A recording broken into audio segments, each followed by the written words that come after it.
উচ্চতা পূর্ণ হতে চলছে। বাপি, সেজন্য তো আমি দায়ী বাপি। যা খুশি তুমি আমাকে সাজা দাও, তবু আমার এই নারী ছেড়া দমকে ছাড়া করতে পারবো না। দেবে না তাহলে? না। এই তো শেষ কথা।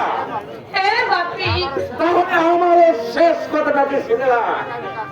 আগামীকাল সূর্য উদয়ের আগে এ বাড়িতে যেন আমি তোর মুখ না দেখি। বাপি, আজ রাতেই তুই তোর ছেলেকে নিয়ে কোথায় যাবো বাপি? এই অবস্থায় আমি কোথায় যাবো? দুর্বল শরীর, দাঁড়াতে পারছি না। তাই তো এ আমি কি বলছি, না না না না, আমাকে ফেলে তুই কোথাও যাসনি মা।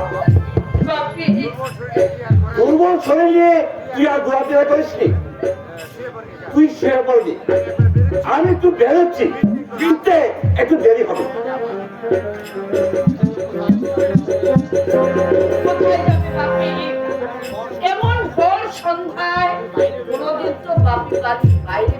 দিদি ভাই, দিদি ভাই, দিদি ভাই, কর্তা গুন্ডা আনতে দেরি হয়ে গেছে দিদি ভাই।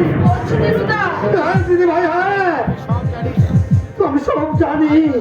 আজ রাতে কর্তা গুন্ডা দিয়ে তোমার কোন থেকে তোমার সন্তানকে সরিয়ে নেবে।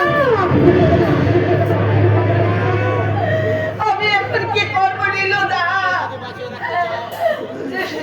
ওকে যদি বাঁচিয়ে রাখতে চাও, এই মুহূর্তে এই সুযোগে তুমি বাড়ি ছেড়ে পালিয়ে যাও।